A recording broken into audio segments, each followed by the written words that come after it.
estamos convidando para compor a mesa o professor do Departamento de Segurança Pública da UF, professor Lênin Pires.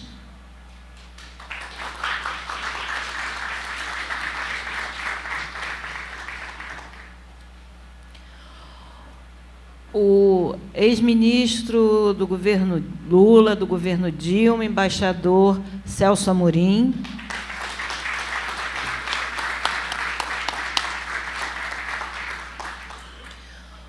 O ex-governador e ex-secretário de Segurança Nilo Batista, professor da UFRJ.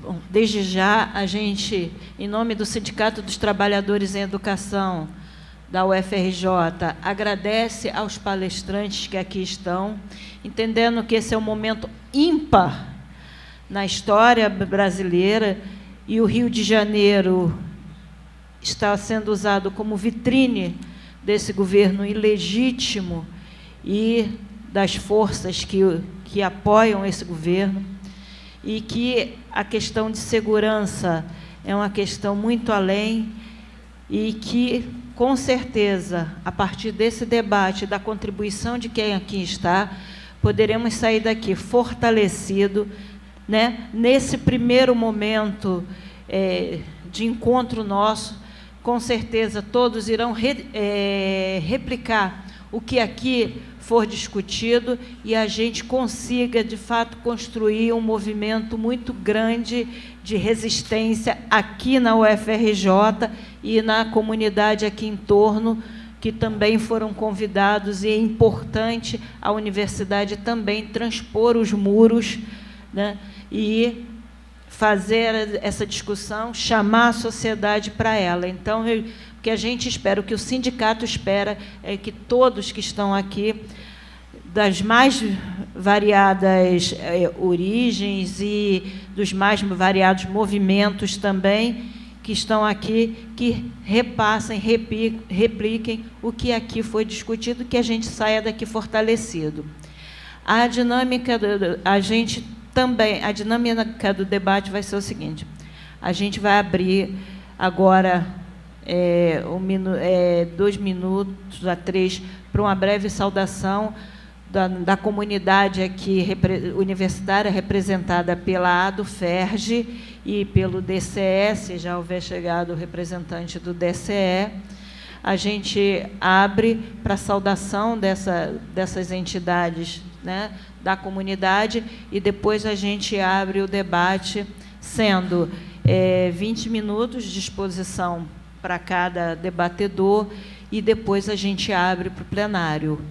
Tá ok? Então, eu gostaria de chamar a professora presidente da ADUFERJ para fazer a sua saudação ao evento, e tendo certeza de podermos contar com a ADUFERJ também nos próximos eventos, porque a gente sabe que tem muita coisa pela frente. Ajuda aí, Jessé. Bom, bom dia a todos e todas. Em nome da Associação de Docentes da UFRJ, a ADUFERJ, eu quero saudar a todos e todas e felicitar o Sintufest pela iniciativa. A iniciativa de promover esse debate só não é mais feliz porque o tema expressa um momento bastante infeliz da nossa já conturbada conjuntura política.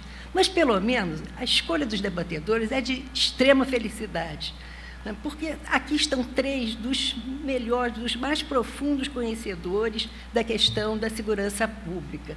E são especialistas que, além do mais, para nossa satisfação, têm vínculos fortes com a universidade pública, relações intensas com o Estado do Rio de Janeiro e um sério compromisso com a democracia. Eu só queria aproveitar um minutinho, né, dessa saudação que eu estou fazendo para anunciar que, hoje à tarde, nós estamos colocando uma faixa de repúdio à intervenção no Muro do Canecão. assinada pela DUFERJ, pelo Sintuferj, pelo Diretório Central dos Estudantes, pela APG, que é a Associação de Pós-Graduação da UFRJ, e pela Regional do ANTE, o Sindicato Nacional dos Professores Universitários. Nós pretendemos, com isso, inaugurar uma campanha, uma série de eventos compartilhados, uma campanha compartilhada por essas entidades e outras, em defesa dos direitos civis, políticos e sociais, que a nossa Constituição, que faz 30 anos esse ano, assegura a todos os cidadãos, independentemente do lugar onde mora. Obrigado pela atenção. A representação do DCE.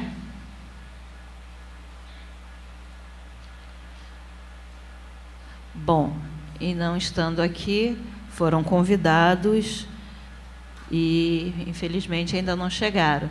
A APG, que é a Associação dos Pós-Graduandos, tem alguém? Não, então foram convidados também. Então, vamos fazer o seguinte, vamos começar...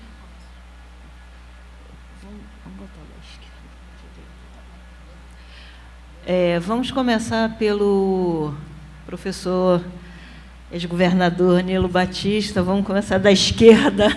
Tá certo. 20 minutos, tá ok? Essa questão polêmica tem que mais. Chamou da direita, tudo bem. Bom dia a todos e todas. Juro que a intenção do todas estava completamente presente no todos. Agradeço muito ao sindicato o convite, a organização disto. É uma honra para mim estar aqui falando, integrando essa mesa ao lado, né, de um acadêmico tão dedicado a esse assunto, e tão preparado, e tão militante também, e tão comprometido, né, como o nosso colega Lenin Pires. Uma honra estar ao lado de Celso Amorim, que demonstrou que é possível, sim, construirmos uma política exterior independente, entendeu? Brasileira, autônoma, fora, não tutelada, não colonizada.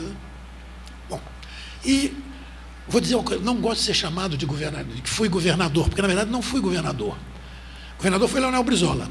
Eu fui vice-governador de Leonel Brizola, essa é uma honra que eu tenho, ou talvez a honra que eu tenha. E, bom, eu fui daqueles vice-governadores antigos, que não traíam a sua liderança, que tinham orgulho dela. Então, por isso é que eu não gosto.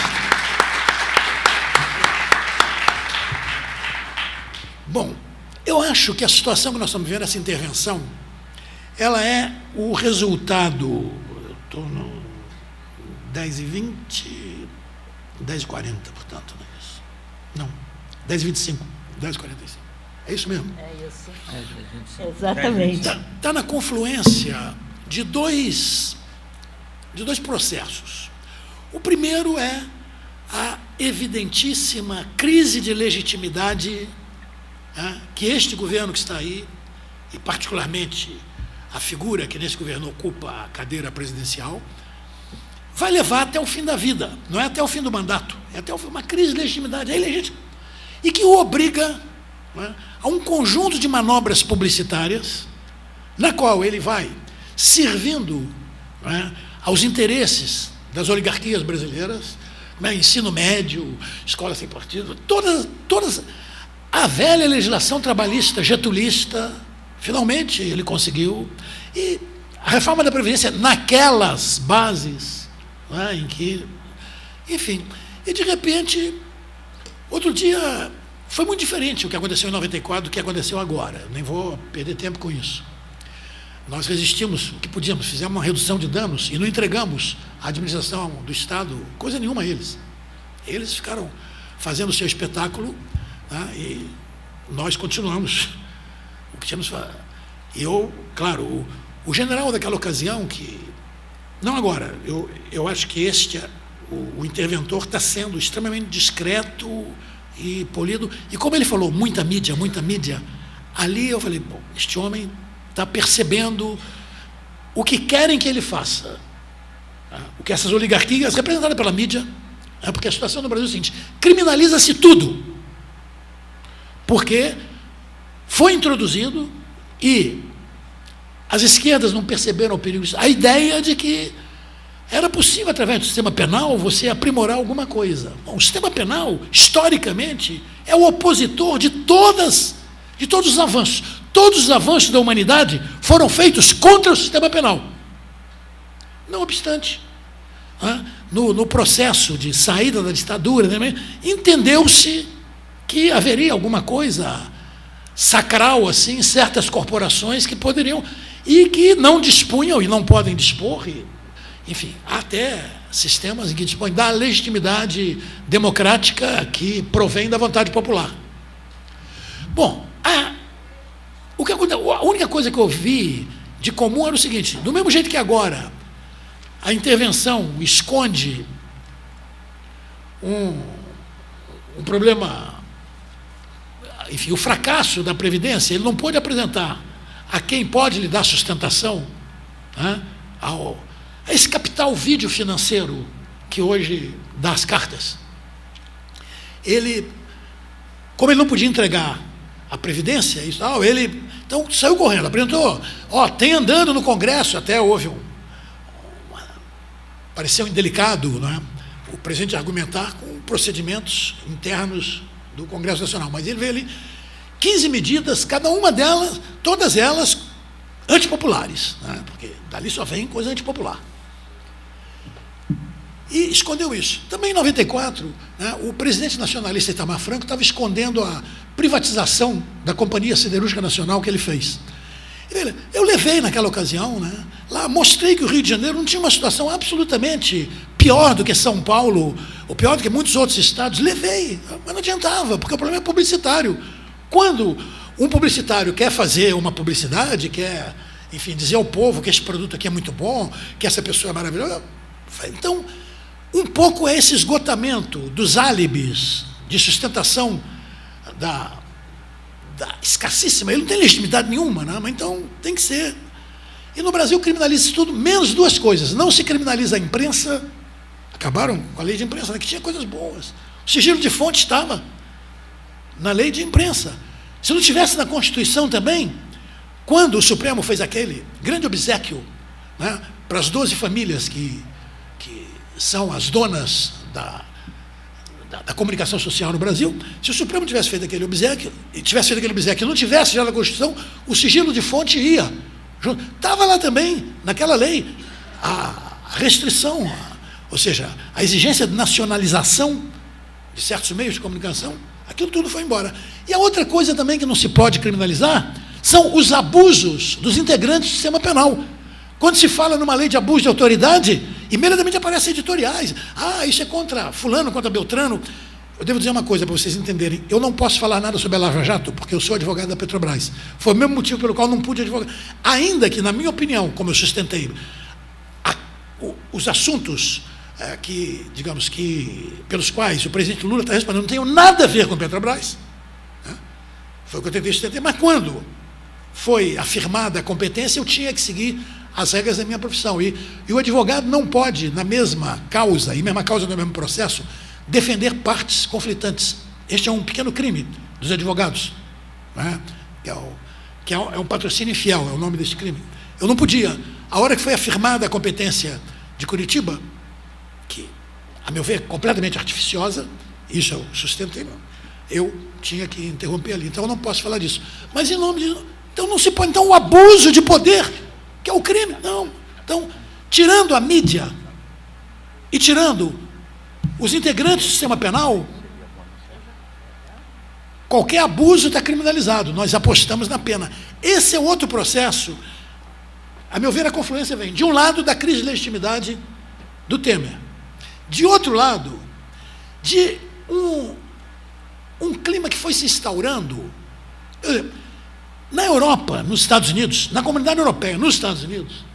Nenhum jornalista pode discutir uma prova. Um processo criminal não pode ser noticiado com um debate. Nos Estados Unidos, julgamentos são anulados. Olha, um julgamento foi anulado porque, no dia do julgamento, um jornal estampou a seguinte manchete: fulano deveria estar preso, ou fulano vai estar preso. Foi considerado que isso representava uma opressão sobre os jurados e que o julgamento foi anulado. Aqui, a mídia faz o processo pela mídia, e faz o processo com numa evidente disparidade de oportunidades entre as partes. Porque a versão do sistema penal, ou seja, a versão da polícia e a versão do Ministério Público, são ali, vazam, aquele crimezinho de violação do sigilo, eu vi aquele crime ser cometido no Jornal Nacional umas 20 vezes. Conseguiu com exclusividade uma coisa que estava sob sigilo de justiça. E desconheço qualquer apuração desse crime. Só uns crimes que interessam e tal, porque essa coisa de crime, já chego lá. A outra coisa é isso, de repente nós começamos a acreditar que através da criminalização nós podíamos resolver qualquer problema. E isso aí, não foi para a direita, ouro sobre azul, porque o sistema penal sempre foi uma coisa conservadora. A formação jurídica é conservadora. As faculdades de direito são um lugar onde é ensinada uma visão de sociedade que é incompatível com aquilo que as ciências sociais tinham alcançado no século XIX. Estou falando de século XIX. É ensinada a ideia de uma... Não, de vez em quando vocês veem um juiz falando, não, a sociedade, como se um juiz pudesse falar em nome da sociedade. Quem votou? Quem votou nesse... Seja juiz, seja ministro do Supremo, como é que o juiz pode falar em nome da sociedade se ninguém votou nele? Onde é que ele retira aí o conteúdo dessa representação que ele inventa? Bom, além disto, então, isso é como se... Eu não gosto nem da palavra segurança pública. Eu tenho um texto que eu levei para um seminário na Argentina chamado... O seminário chamava Segurança Pública e Criminologia. A minha intervenção, que foi publicada na Argentina, se chamava Criminologia sem Segurança Pública. Eu não gosto da palavra, Lene. Essa palavra me recorda... Porque em nome dessa palavra, o que se matou e o que se torturou foi uma barbaridade. E ela sempre se renova. Já esquecemos a segurança nacional, por acaso? Ela vai se renovando. Aí aparece segurança cidadã, agora segurança humana. E tudo, porque se você vai a coisa... O problema não é a segurança, o problema são os direitos. Segurança em si é uma coisa abstrata. O problema são os direitos. Segurança dos direitos. O que você tem que garantir são os direitos. É disso que se trata. Segurança em si é... Quem pode ser seguro neste planeta? Quem pode ser seguro nessa conjuntura? Você vê, quando a Globo está, enfim, acabando com o Crivella, e não tenho nada a favor nem de um, é como naqueles casamentos que a gente diz bem feito para os dois. Então, quando a Globo está batendo no Crivella, apresenta ali, a saúde é uma calamidade, dá pena ver aquelas filas, a educação, eu não sei como o Cezinha foi parar, mas acho ótimo que o Cezinha seja o secretário de Educação do município, porque o Cezinha foi um militante, eu tenho todo respeito por ele. Não pode dar aula, a educação, os problemas que tem. Então quando você vê, como é que você queria? Então você acha que ia ser um caminho pelas rosas? Uma situação catastrófica, com essa conflitualidade social que a gente está vivendo? Então, acreditou-se nisso, acreditou-se que criminalizando, que aumentando penas, isso é uma balela, é uma mentira formulada por pessoas que não têm nenhuma experiência e nenhuma reflexão sobre a questão criminal. Não há coisa mais maltratada, menos qualificado do que o debate midiático e a interferência na administração da justiça criminal, direta, chamando. E aí, todos os operadores sensíveis às tentações da boa imagem, que não são poucos, Pega ali uma coisa. E um jornalista austríaco, chamado alguma coisa Wolff, só me lembro isso porque no acórdão da Corte Europeia de Direitos Humanos só tem o sobrenome dele, Wolff. Ele foi condenado por isso, por ter publicidade opressiva, é o nome do crime. Tem na Áustria, tem na França, foi condenado, porque insistiu no processo, foi condenado. E ele foi à Corte Europeia de Direitos Humanos questionando se seria compatível com os tratados internacionais de direitos humanos e, particularmente, com as regras concernentes à liberdade de manifestação do pensamento, a criminalização da publicidade opressiva. E a Corte Europeia de Direitos Humanos disse que sim. Imaginem os nossos jornais. Não pode, a gente tem que mudar isso. E se o jornal for dar a palavra ao promotor com seu PowerPoint, tem que dar a palavra para para o acusado pelo mesmo tempo. Fora disso, não é democrático. Mas eles não fazem. Depois até que eu publiquei um texto bem batendo neles, agora apareceu uma novidade. A palavra dos acusados ou dos indiciados, aí eles mesmo reduzem da maneira mais cínica, o conteúdo que... Não, tinha que dar o meu... E aí, em 15 minutos tem uma pílula ali, e normalmente assim, quase hilariante, assim, afirmou sua inocência, e com aquelas caras, porque os âncoras, as caras e as bocas, caras e bocas de âncoras são uma coisa perigosa. Aquilo ali eles estão manipulando, né, induzindo comportamentos e crenças. Induziram no povo essa ideia. E de repente, curioso, parece que o pecado é soltar. Eu vejo aí a Gilmar Mendes, enfim, que, digamos, que cujas tem o direito de ter as posições políticas que ele quiser. E, digamos, acho que ele se vê como social-democrata, e tem todo o direito de ter essa... Mas eu me refiro a um aspecto. Ele está sendo um pouco demonizado por ter soltado. Quando ele prendeu, não foi demonizado. Quando ele fez aquela coisa, aquela decisão que ele deu, suspendendo a nomeação, podíamos discutir aquilo ali. Mas não se discute. Aquilo parece que ele decidiu bem. Agora, quando ele solta, parece que estamos num país em que soltar é pecaminoso e prender é muito bom.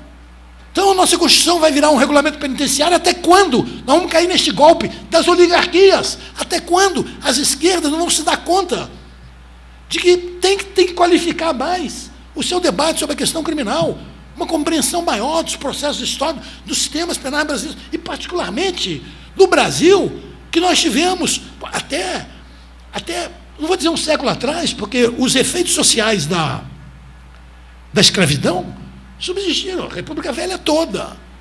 Então, peraí, nós temos que olhar para o nosso sistema penal e para os seus males de origem, para pegar uma velha expressão do humanista brasileiro. Estou terminando. Com essa preocupação. Então, a meu ver, são essas duas coisas, mas principalmente porque nós... E aí começa como esse endeusamento do sistema penal.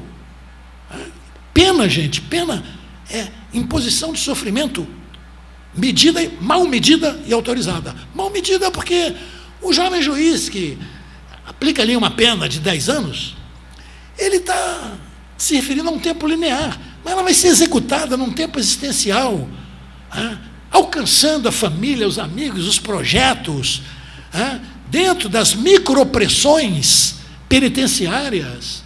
Peraí, nós temos que dar uma parada e nós, o pessoal do campo progressista, nós temos que romper com essa visão, porque essa visão, isso é bom, sistema penal é bom para a direita. Bom para a direita. Nós temos que reequilibrar os poderes, vamos ter que fazer isso, está desequilibrado. O judiciário está legislando. Vou dar um exemplo só e paro. Um exemplo do Supremo Tribunal Federal. Encerramos com o exemplo do Supremo. Diz a Constituição, num dispositivo lá no rol das garantias individuais: ninguém será considerado culpado senão após o trânsito em julgado de sentença penal condenatória. Está na Constituição. De repente, o Supremo se reúne e, falando em nome da sociedade, que a sociedade não suporta, não sei legitimado por quê, porque ninguém votou neles, autoriza a prisão após a decisão do segundo grau. Mas a Constituição diz que a inocência é presumida até os pais fundadores acharam isto, e está lá. E é uma cláusula pétrea, porque há também na Constituição a proibição de regresso. Você não pode voltar atrás. Você não pode dar um passo para trás, depois que você alcança um certo patamar, né, de rigidez e eficácia, né, na execução de um direito. Mas voltaram, sei lá, a Constituição diz uma coisa e o guardião da Constituição adapta e reduz ali. Então, nós temos essa intervenção é apenas um ponto de confluência desse conjunto de crises e do oportunismo, é tudo publicitário. Me perguntaram sobre, e com isso eu encerro, me perguntaram ontem sobre o Jungmann, o que eu esperava. Eu nem queria dar opinião, porque eu não gosto de ficar dando opinião, e depois disso aqui, não falo mais sobre intervenção tão cedo. Vou para a minha toca. Não sou o fast thinker. Bom, eu disse, a minha resposta, o jornalista adocicou, foi a seguinte: não sei, porque professor Lênin Pires, o senhor conhece o pensamento, o senhor já leu algum artigo sobre a questão criminal do ministro Raul Jungmann? O senhor tinha obrigação, que a sua área é... Não leu? Eu também, infelizmente, olha, eu fui catedrático dessa universidade da UERJ em Direito Penal e também não tive o prazer. Devo ter desleixado, não olhei a literatura pernambucana como devia, talvez. Não conheço nada, então, não sei, é uma incógnita. Mas, enquanto em outros setores a direita reclama tanto pela formação técnica, né, parece que nesse setor, primeira declaração dele, que estranha essa cidade, os usuários sustentam. Bom, isto aí já foi dito por muito idiota há 30 anos atrás. Isso aí, não, se é por aí que a gente vai vir, meu Deus do céu, que pena que a gente tem do povo brasileiro. Obrigado.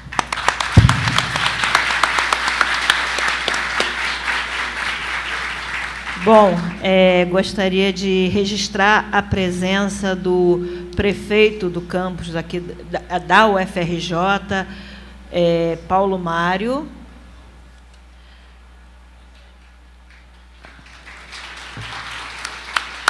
A presença de Andréia Matos, presidente da Embrapa,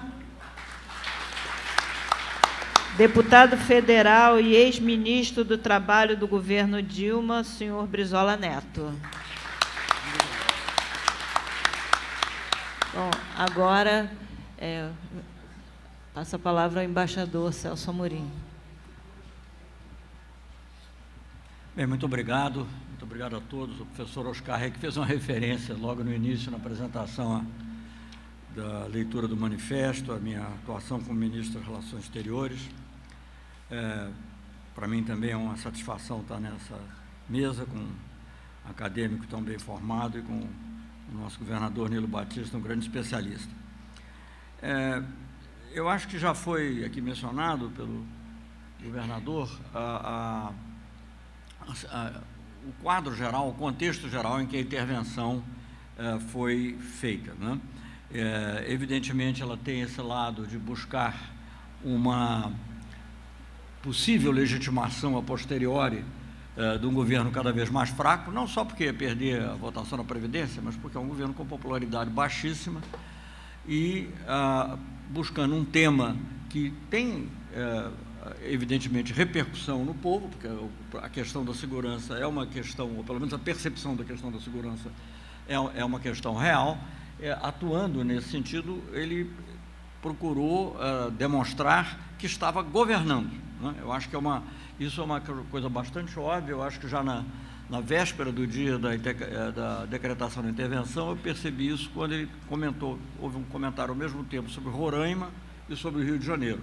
Duas situações muito diferentes, mas as duas tendo em comum esse aspecto da segurança e não só da elevação do tema da segurança na agenda nacional, mas também da militarização da segurança.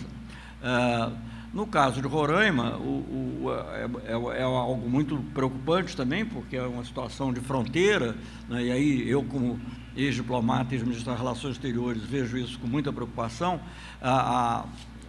O aumento das tropas brasileiras na fronteira e a militarização do Estado geral é algo extremamente preocupante. Por quê?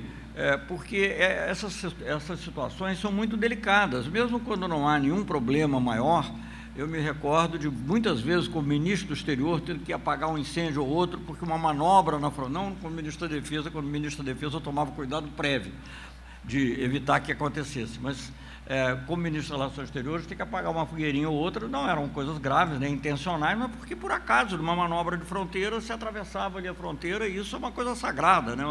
A defesa do território, a soberania sobre o território, digamos, é um dos pilares das relações internacionais. E me preocupa esse reforço na fronteira, porque mesmo que não haja nada intencional, mesmo que não haja nenhuma provocação, você pode ter situações delicadas. E vejam bem, não é uma situação qualquer, com qualquer vizinho, é com um vizinho, que é a Venezuela, em relação ao qual o secretário de Estado tem pregado um golpe, né? E em relação ao qual o próprio presidente dos Estados Unidos disse que a solução militar não estava descartada. Então, veja bem, ainda que as Forças Armadas brasileiras não venham a fazer nenhum absurdo, nem cometer nenhum absurdo, creio que não cometerão, a simples presença já é um fato que aumenta o isolamento, que favorece uma tendência golpista no nosso vizinho.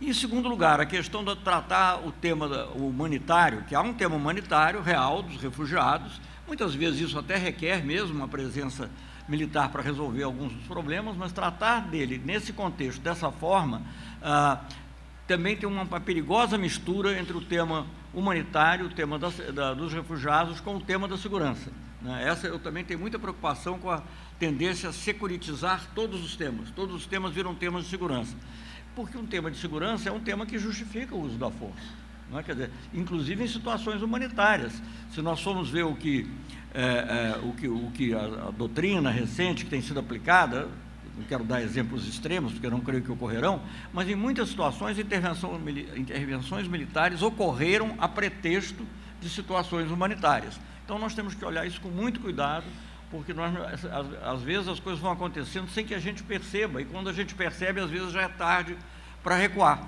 né? Um tiro mal dado, acerta em alguém, aí há uma reação. Então eu acho que é uma questão muito complicada. Mas, além de complicada, nesse caso, demonstrava que o governo estaria, digamos assim, presente e atuante. E no Rio de Janeiro, obviamente, com toda a publicidade que foi dada aos incidentes no Carnaval, que foram, na realidade, em número menor do que o dos últimos anos no Rio de Janeiro, pelos dados todos de que se dispõe, um pouco menores do que o do ano passado, onde houve menos registro de incidentes por causa da greve da Polícia Civil, pelo que eu sei, mas bem menores do que de 2 anos atrás. Então, não é que a situação não inspire cuidado, não é que você vai dizer, não, isso não tem importância, não, é importante, mas não houve nenhum agravamento súbito que justificasse o uso de um instrumento, é que eu estou diante de jurista, fico com medo de falar bobagem, mas um instrumento que foi usado rarissimamente na história do Brasil, nenhuma vez depois da Constituição de 88, e que eu li uma coisa que eu não pesquisei, mas li num manifesto de sociólogos, um documento de sociólogos, aparentemente nem em 45. Então você precisa ir à ditadura Vargas, aí era uma situação totalmente diferente, porque o governo se declarava uma ditadura, na realidade, ou então ir à República Velha para o uso do instrumento da intervenção. Eu digo isso também porque quando se comenta, mesmo pessoas, digamos, críticas, como eu sou, do que aconteceu, elas confundem um pouco o termo intervenção com outras ações militares, que também podem ser objeto de crítica, mas não é a mesma coisa, o que foi feito no Alemão, na Maré, na Copa do Mundo, ou na Rio +20, mais atrás na Rio 92, e você pode criticar também o que houve, mas isso não eram intervenções no sentido do que está ocorrendo agora. A intervenção agora é a tomada do poder do Estado, uma unidade da Federação, numa determinada área, pelo governo federal, que é um instrumento gravíssimo, porque atinge também, como outro, uma cláusula pétrea da Constituição, e as exceções são previstas de maneira muito específica. Então, eu acho que isso também é um fato muito, muito importante. Então, você tem esse aumento da questão da segurança no conjunto e, ao mesmo tempo, uma militarização da segurança, o que eu acho que é um outro aspecto também grave.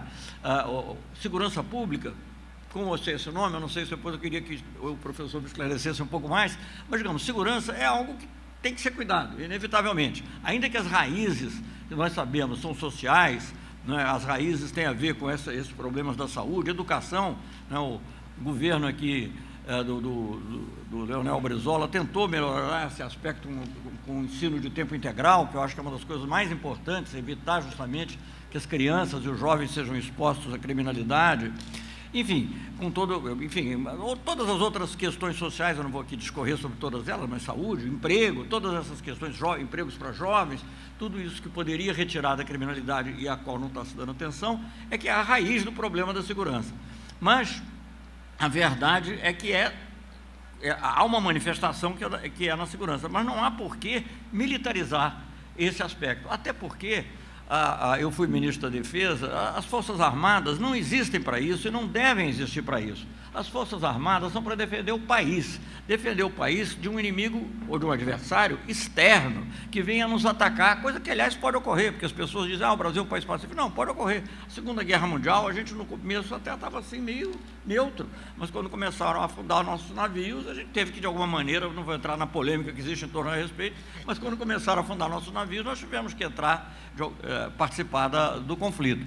Então, não é que a gente esteja livre disso. Então, e é muito importante que as Forças Armadas desempenhem esse papel, que só elas podem desempenhar, né? É muito importante que nós tenhamos um submarino nuclear que possa patrulhar toda a nossa costa e toda a área do pré-sal. Ele é nuclear não para uso de arma nuclear, é preciso que as pessoas entendam isso. Ele é nuclear em termos de combustível, o que permite ele ficar mais tempo submerso, que é a grande vantagem, naturalmente, do submarino. Que venhamos a ter também meios de defesa aérea adequados, a começar por aviões modernos como esses que foram negociados com a Suécia, dos Gripen, que estão agora sob ameaça, na minha opinião, porque com essa venda da Embraer para a Boeing, nós não sabemos, e a Embraer seria a principal parceira no Brasil, como é que isso vai se refletir? É um outro assunto, não vou querer aprofundar aqui, porque não é o tema dessa reunião, mas é algo para ficar atento, porque nós estamos, ao mesmo tempo que se eleva a segurança a um patamar mais alto da agenda nacional, você vai descuidando da defesa do país e nos expondo muito e concretamente, porque há situações que podem ocorrer, sei lá, daqui a 20, 30 anos, uma grande escassez de fontes de energia ou de biodiversidade, o Brasil pode estar exposto, e as Forças Armadas é que têm que nos defender, e elas compreendem isso, mas a verdade é que os militares, eu estou falando um pouquinho, assim, eles são muito de cumprir missão. Então, se a missão que é dada pelo presidente ou quem ocupa a presidência é determinada, a tendência deles é cumprir, mesmo que eles façam críticas, como o general Vilas Boas fez. Essas medidas, esse tipo de ação militar, como houve no passado, e eu tenho até que fazer uma autocrítica, porque uma delas houve, guardadas as devidas proporções, que é muito diferente, mas na Maré, por exemplo, não tiveram resultado prático, atemorizaram a população, talvez tenham diminuído um pouco a criminalidade enquanto elas estavam lá, quando saiu, voltou tudo, sem nenhum resultado, sem nenhuma melhora na vida das pessoas. E o próprio general Vilas Boas compreendeu isso, mas, ao mesmo tempo, ele é um militar, ele obedece ao poder, a quem está no poder naquele momento, dentro de uma legalidade aí suspeita, que foi todo esse impeachment, mas não coube a eles questionar isso, então eles cumprem. Mas isso não quer dizer que eles tenham capacidade de fazer isso adequadamente, porque não são treinados para isso. Veja, quem está na ponta lá não são policiais treinados, não tiveram curso para isso. Um ou outro pode ter feito um cursinho, porque quando a gente esteve no Haiti, teve alguns cursos, mas são situações totalmente diferentes de qualquer maneira. O militar é treinado para a guerra, é treinado para atirar, não é? Então, quando você vê essas cenas graficamente absurdas, quer ver as crianças tendo as suas mochilas revistadas, não é? Isso lembra, assim, situações de guerra. Não é? Nas situações de guerra entre Israel e Palestina, então você vê coisas parecidas com essas, se não idênticas, ou piores em alguns casos. Mas você, dentro do seu próprio país, você ter uma situação desse tipo, é uma coisa muito impressionante, muito chocante. E é mais chocante quando as Forças Armadas fazem isso, porque as Forças Armadas são para defender o país. Quando a polícia faz isso, é ruim, mas, de qualquer maneira, a polícia está lá tentando, de alguma maneira, cumprir a sua missão. A missão das Forças Armadas não é essa. Então, além de todos os outros problemas, tem esse problema também, digamos, do mau uso, do mau emprego das Forças Armadas. Claro que, num primeiro momento, aquilo dá uma sensação, uma percepção de maior segurança, mas também não vai durar, porque não há possibilidade sequer material das Forças Armadas se desdobrarem em todas as áreas em que existe. E as áreas são, ainda por cima, comunidades pobres, favelas, o que cria evidencia, eu diria, não é que cria, evidencia uma realidade que é extremamente penosa do nosso país, é que existe efetivamente não só uma luta de classes, mas em algum momento quase que uma guerra de classes, uma guerra de classes imposta por cima, né? A imagem que passa para fora é que o Brasil está sofrendo uma guerra interna com a elite combatendo os pobres, os negros, todos aqueles que são discriminados e que foram discriminados. Isso é uma coisa muito triste, você vê as Forças Armadas envolvidas nesse processo. Claro que você precisa melhorar a polícia, você precisa dar poderes investigativos à polícia, que hoje em dia não tem, não sei o que que acha, também professor, sobre isso. Nós temos uma coisa que é meio, eu não sei se é única, mas é rara no mundo, essa separação de polícia civil, de polícia militar. E essas são as reformas que nós necessitamos. E necessitamos, né, que houve aquela experiência das UPPs, havia uma certa esperança em torno delas, mas faltou justamente o que não era o complemento, o que era a essência, era a possibilidade de levar também educação, saúde, todas as espécies de serviços sociais. E aquilo teria que ser apenas o início. Agora não vi planejamento algum, não há nem previsão. Não é? Quando houve, por exemplo, do alemão, havia uma expectativa que ia criar um UPP lá e tal, depois então que aquilo era uma coisa temporária. Agora nem sequer se fala nisso. Daquela vez se falou e não se fez da maneira adequada, na dimensão adequada. Agora nem sequer se fala, aparentemente não há planejamento nenhum, é só a repressão mesmo. Não é? E a repressão dos pobres e dos negros e de todos os demais habitantes dessas favelas que já sofrem pelas condições ruins de vida, de sanidade, etc., passam a sofrer essa opressão. Sem falar também nessa vigilância, vigilância absurda, que é a identificação das pessoas por morarem em determinado lugar. É uma coisa que tantas pessoas já falaram, eu não vou aqui repetir, mas também é uma coisa que eu me lembro sempre de Israel-Palestina, que o palestino vai entrar lá em Jerusalém, tem que dar fotografia, mostrar a identidade e tal. Agora você vai entrar na sua própria casa, no seu próprio bairro, e você tem que ser identificado. Olha, eu não sei, há um erro de percepção aí muito profundo, que eu não sei direito. Se você me perguntar hoje a resposta, eu não tenho pronto, tem que falar francamente. Eu estou ainda aprendendo e vendo como é que isso pode ser levado, mas certamente não é assim. Isso é o que a gente pode dizer. Quer dizer, a gente às vezes pode não ter certeza de como fazer, mas a gente deve ter a certeza de como não fazer. E o que está ocorrendo é exatamente algo que não deveríamos fazer. Bom, eu vou mencionar mais 1 ou 2 pontos, só para não tomar muito tempo, mas eu queria mencionar que nós não estamos vivendo um período normal no Brasil. Primeiro, há um governo ilegítimo, sabemos disso, lutando para se manter,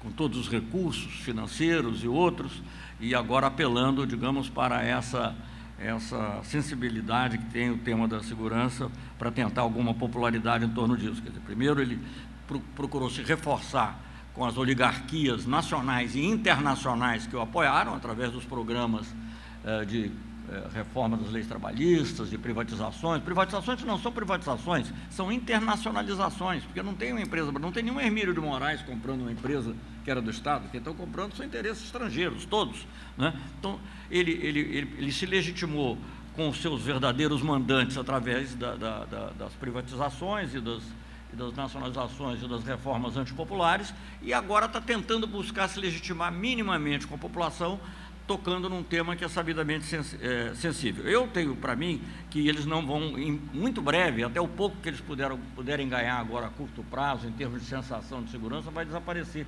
Porque eu conheço problemas também por dentro. Eu sei que, por exemplo, o Ministério da Defesa é complicado, você vai ter que pagar diárias para os soldados que vêm, porque você não pode usar o soldado que mora naquela própria comunidade. Então, a tendência é sempre trazer de fora, tem que pagar diária é caro. Aí, quando você paga diária para ele, tem que pagar diária para o daqui também, porque senão ele se sente discriminado.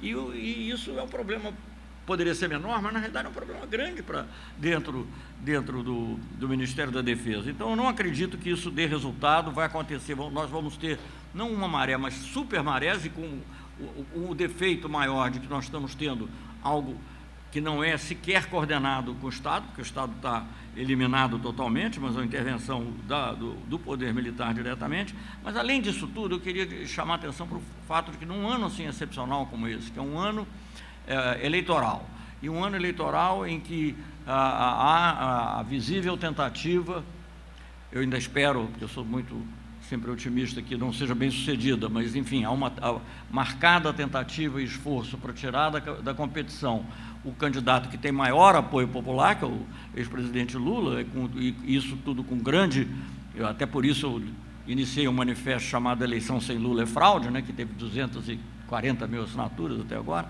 Está aberto também, é muito fácil, já que alguém falou aqui de manifesto, é change.org/Lula.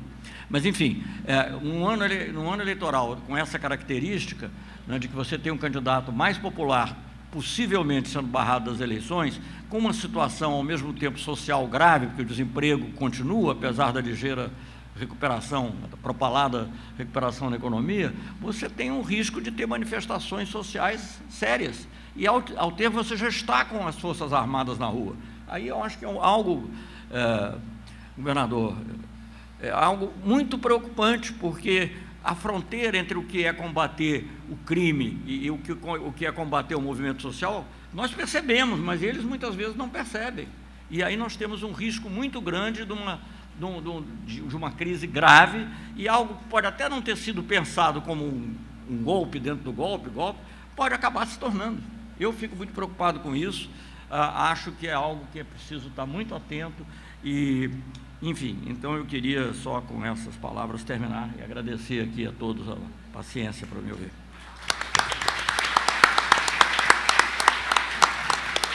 Bom, para a gente agilizar, Gessé, por favor, se posiciona num lugar que não atrapalhe aqui, mas que a gente está propondo é o seguinte: vai agora começar o último debatedor desse bloco, né? O Gessé vai estar responsável por anotar o nome das pessoas para inscrições para pergunta aos debatedores.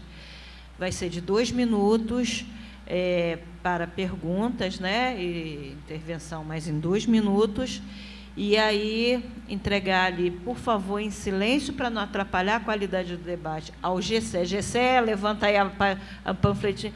Gessé, fica mais por ali, para não atrapalhar aqui. Então, 2 minutos e depois a gente passa para os debatedores, porque um dos palestrantes tem um compromisso, infelizmente, de um velório, então não vai poder ficar até mais do que a gente gostaria, né? Então, para ficar organizado, para ser rápido.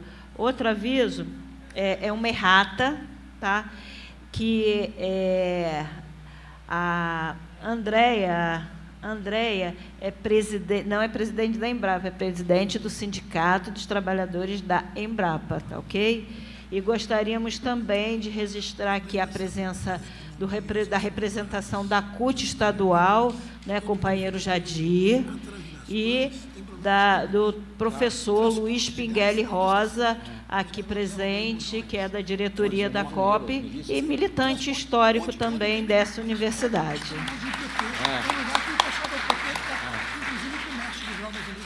Bom, agora, professor Lênin Pires também, é com muito prazer, já que o Lênin foi técnico administrativo, né? Foi coordenador-geral do Sintoferj, foi diretor da FASUBRA, passou pelas instâncias do nosso movimento e hoje é professor da UF. Então, seja muito bem-vindo a essa casa, Lênin. Obrigado. Bom dia a todas e todos, para quem me conhece. Meu nome é Lênin Pires, eu sou professor do Departamento de Segurança Pública da Universidade Fluminense, em Niterói, e diretor, momentaneamente, do Instituto de Estudos Comparados e Administração de Conflitos. É uma satisfação estar aqui, de volta ao UFRJ, particularmente nesse auditório, como sempre, no contexto de luta, de resistência política, e como a Gerli já chamou a atenção, eu tive o prazer de ser militante do movimento técnico-administrativo dessa universidade. Eu estudei aqui na UFRJ Ciências Sociais, né, no IFIX, mas eu diria que a minha socialização política passou por essa grande escola, que é o movimento dos trabalhadores da UFRJ, os técnicos administrativos, que naquele momento também vinha acompanhando a luta do segmento docente, que teve na figura do professor Pinguelli Rosa, um expoente muito importante, e hoje é a professora Maria Lúcia Teixeira Viana, que é uma acadêmica, né, que está fazendo esse movimento importantíssimo de dotar de qualidade a luta política, né? Eu quero agradecer aos colegas que vieram de Niterói, né, meus alunos também que estão aqui, as pessoas que estão acompanhando a gente por esse debate. E eu quero, antes de começar, fazer aqui uma saudação pelo desaparecimento do professor Teotônio dos Santos, né? Acho que ele faleceu ontem, nós daqui a pouquinho vamos para o velório.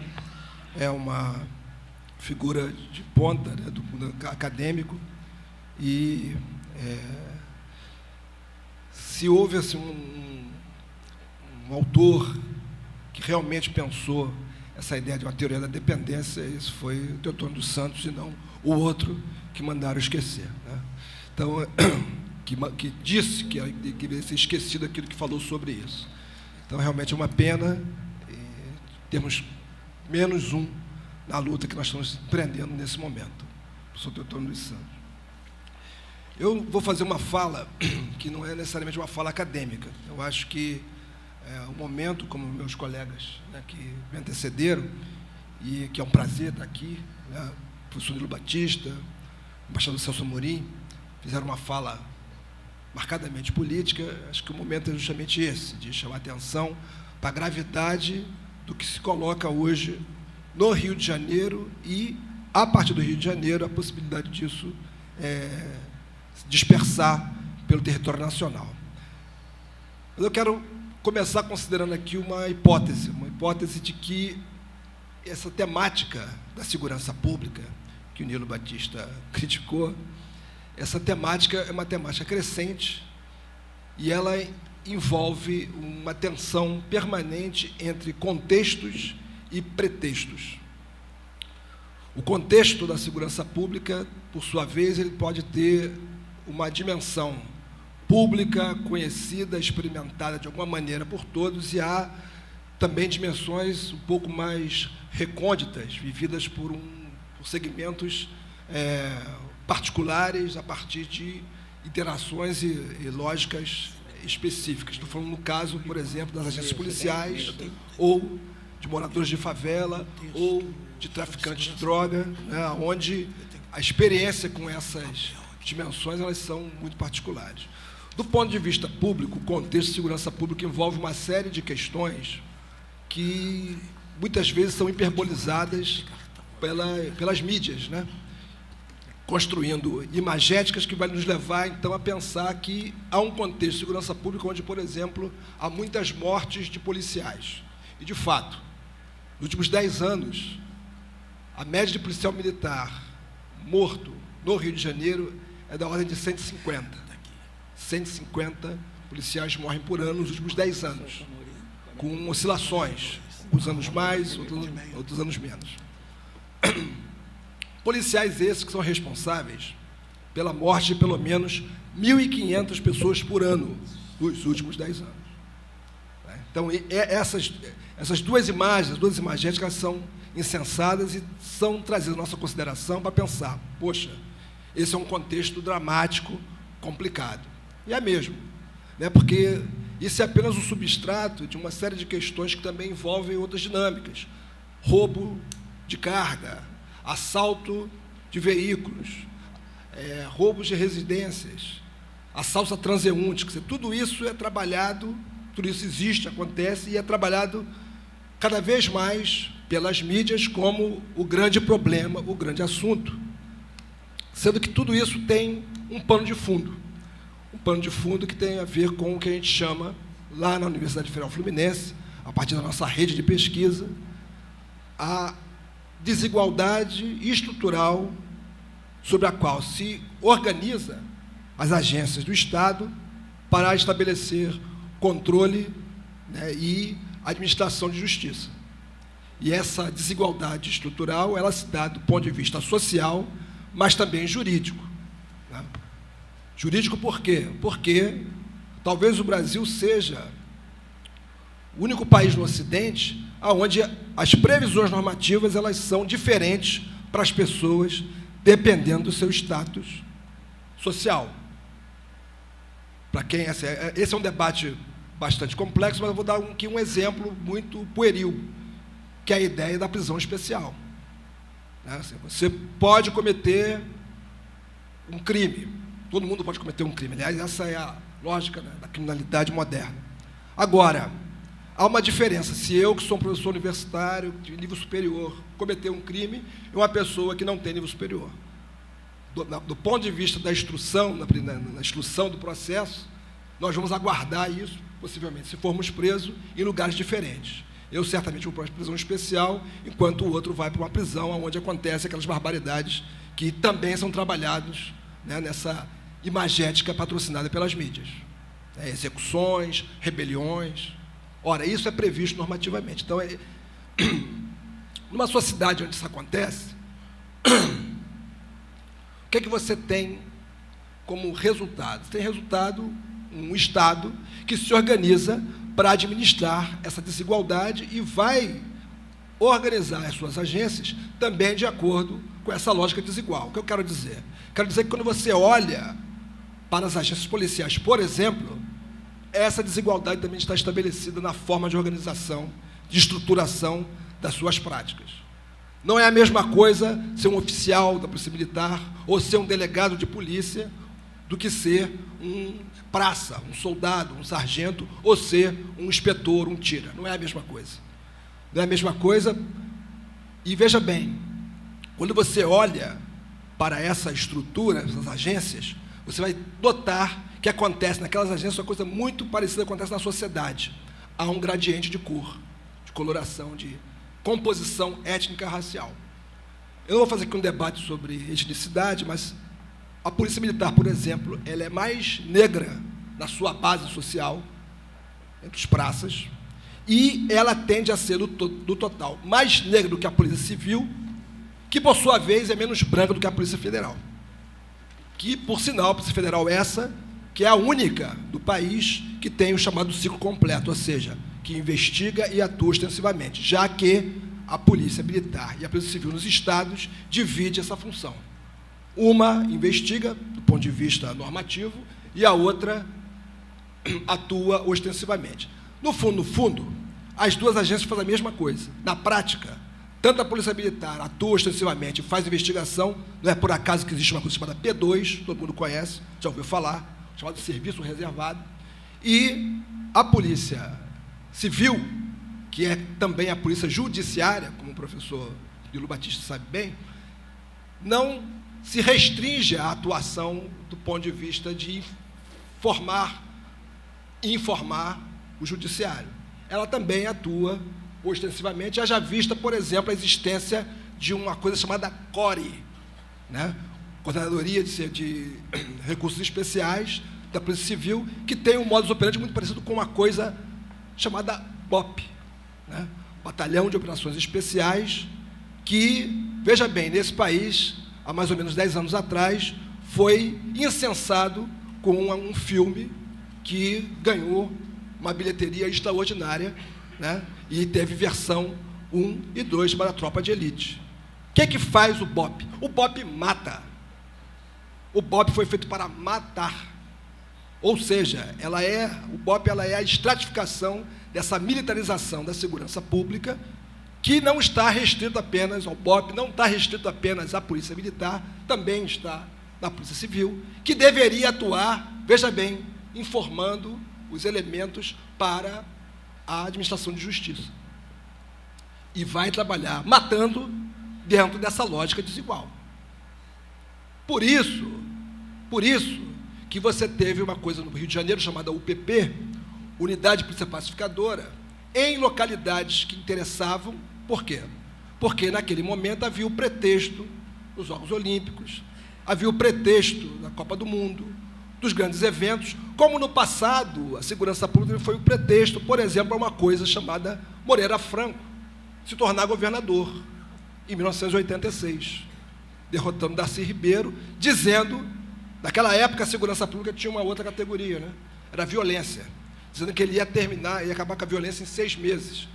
Primeiro ele falou que eram 100 dias, quando ele viu que não eram 100 dias, são 6 meses, não acabou com nada, né? E levou a um processo cavalar de corrupção nas instâncias policiais, e dali para diante, vários governadores se elegeram, se apresentaram suas propostas, trabalhando de acordo com essa lógica, essa imagética de que a segurança pública era o grande tema, né? Até mesmo Marcelo Alencar, né, um dos renegados, quando se estabeleceu como governador, trouxe para a segurança pública um general, né, o general que atuou na ditadura, general Cerqueira, né, se não me engano, e que instituiu a tal da gratificação faroeste, que era o quê? Que era a institucionalização da matança pela polícia de criminosos que deveriam ser levados à justiça. E veja bem, o Estado pagava por isso, premiava. Então isso não é brincadeira. E isso continua acontecendo. Então, quando se estabeleceu a unidade de polícia pacificadora, se estabeleceu dentro de um pretexto de construção de interesses de mercado numa determinada região da cidade, do Rio de Janeiro, e para os restantes do território, da região metropolitana, o que se estabeleceu foi um acirramento dessa lógica de atuação desigual das polícias em comunidades. A situação de segurança pública é dramática há muito tempo. Há muito tempo. Agora, eu diria que ela vem sofrendo incrementos cada vez que os contextos de segurança pública eles são trabalhados como pretextos políticos, havendo uma retroalimentação que leva sempre a que a mídia trabalhe e construa oscilações entre isso que a gente chama de sensação de segurança e sensação de insegurança. Aqui, o óculos já...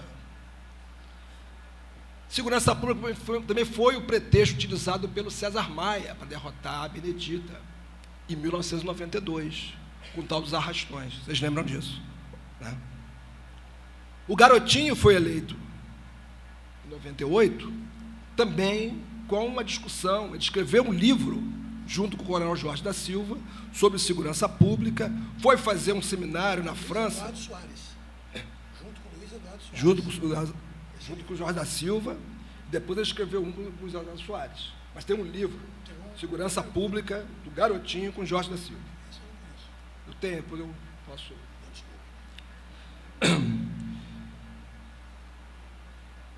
O Garotinho, quando foi eleito, ele trabalhou a ideia de uma reforma da polícia. Vocês lembram disso? Essa reforma da polícia levou à construção do programa Delegacia Legal. E utilizou como pretexto, evidentemente, os problemas de segurança pública, que é aquilo que o delegado, esqueci o nome, o delegado que virou deputado, esqueci o nome, Deus do céu, bom, deixa, chamou a atenção que era a corrupção no interior da Polícia Civil e que levou, inclusive, a uma decisão dele de utilizar um outro gradiente, uma outra categoria de policiais, de delegados, né, que são delegados de segunda. Os delegados de primeira foram todos afastados do Hélio Luz. Obrigado. Na gestão do Hélio Luz foram afastados e os delegados de segunda começaram a estruturar uma outra forma de atuar da Polícia Civil, e isso está na gênese disso que a gente chama de delegacia legal. O que foi a delegacia legal? Foi uma tentativa de acabar com outro aspecto que a gente ignora, que é a da particularização da informação no interior das polícias, e em particular da Polícia Civil. Né? As polícias distritais, elas funcionam como feudos. E esses feudos, eles são trabalhados por delegados de primeira, que têm equipes que os acompanham sempre que ele muda de delegacia. E dessa forma, se organiza todo um conjunto de informação, a chamada inteligência, que não é institucional, é particularizada. Então, a tentativa do Garotinho, o que foi? Com base em tecnologia, construir, né, uma maneira de controlar a Polícia Civil. E não deu certo. E não deu certo por uma série de razões, entre eles os interesses políticos por trás da organização da polícia de uma forma desigual e, pior, dali em diante, começaram a existir atrás das polícias especializadas. Então, por exemplo, delegacia de homicídio. O que é a Delegacia Especial de Investigação de Homicídio? É a delegacia que vai investigar os chamados casos relevantes. Ora, uma sociedade onde afirma, de forma implícita, que há vidas relevantes e outras irrelevantes, é algo extremamente grave. Né? É algo extremamente grave. E organiza uma polícia para fazer isso, de tal maneira que apenas 5%, se não me engano, 8%, acho que é 8%, dos homicídios são investigados e chega a alguma informação. 8%. E eu já estou incluindo os 8% as vidas relevantes. porque os irrelevantes não saberão quem foi que os ceifou da face da terra. Esse é o contexto da segurança pública de maneira geral, e é nisso que os militares se meteram. Se meteram pelas mãos de um governo ilegítimo, de um usurpador, que tem um único propósito de se segurar, de fazer política, de tentar se manter nesse mercado de trocas, que é a política brasileira, para, no mínimo, quando terminar o seu mandato, não ir para a cadeia. Mas ele quer mais. Ele quer influenciar na eleição do Rio de Janeiro, tentar salvar a pele do PMDB. Ele quer influenciar em outros processos do país. Quem sabe, mais uma vez, fazer o PMDB ter um vice, e quem sabe até dar um golpe, mas ter um vice, por que não? Tudo é possível. E é a serviço disso que está a intervenção federal sobre a segurança pelo Rio de Janeiro, e que certamente não irá trabalhar numa outra lógica que não seja dialogar com essa desigualdade estrutural, jurídica, social e política. Então, a tendência é, sim, de haver mais morte, mais violência, mais criminalidade praticada por agentes do Estado. Agora, veja bem, outro dia me perguntaram, o senhor tem medo de que tenha um estado de exceção? Na verdade, eu temo que o estado de exceção que já existe, já está implantado em várias localidades do Rio de Janeiro, ganhe maior dimensão. Estou aqui olhando para o Gabriel e o Solano, meus dois alunos lá da UF, que são moradores de Senador Camará, e eles pesquisam essas relações nesses lugares. Então, eles sabem muito bem o que é estado de exceção. O que é você não poder voltar para casa, porque o caveirão passou e não pode ir a risco de tomar um tiro, porque eles não são brancos, não têm olhos azuis, não é isso? Não andam terno e gravata.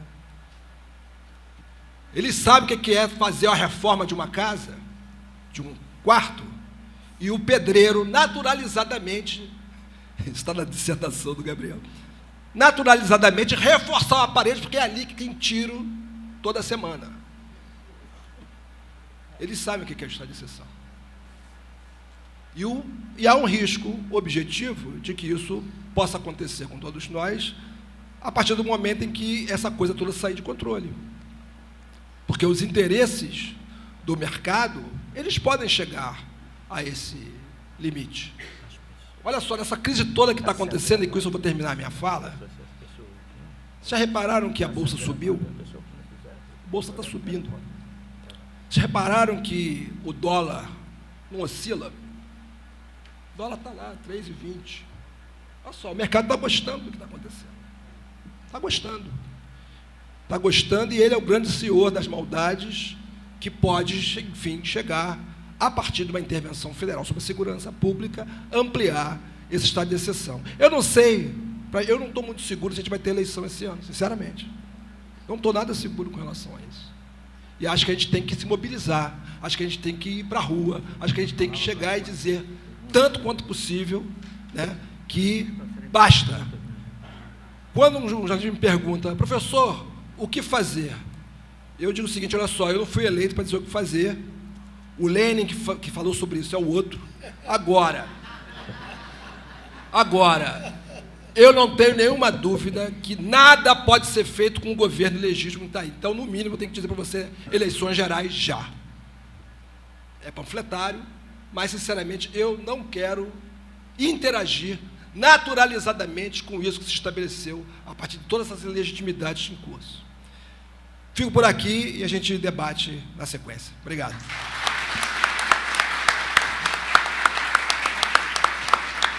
Bom, gente, olha, como já foi dito, os palestrantes vão ter que, alguns, irem para o velório do professor que faleceu, e aí a gente vai abrir agora para 5, na verdade, são 13 inscritos, a gente vai abrir para 6 pessoas, 2 minutos cada um, por favor, a mesa vai ser rigorosa, para que a gente possa dar conta do nosso debate e as pessoas se sintam contempladas e usufruir mais desse momento que está sendo riquíssimo. Então, a gente pede, por favor, 2 minutos, né, para a pergunta. O primeiro é o Jadir da CUT e logo depois Luiz. Primeiramente, bom dia a todos os companheiros e companheiras. Eu não esperava ver esse filme novamente, né? Queria parabenizar aqui o Celso Amorim, o Nilo Batista Lenine pelo debate, parabenizar o Situferj por essa oportunidade, mas esse filme está repetindo.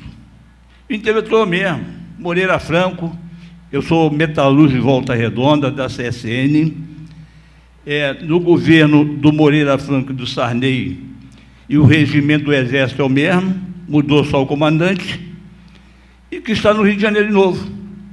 Infelizmente, companheiro, nós estamos vendo o mesmo filme com os mesmos atores. Tá? Quem não viveu isso, verá e viverá isso. Intervenção do sindicato, intervenção dentro das associações.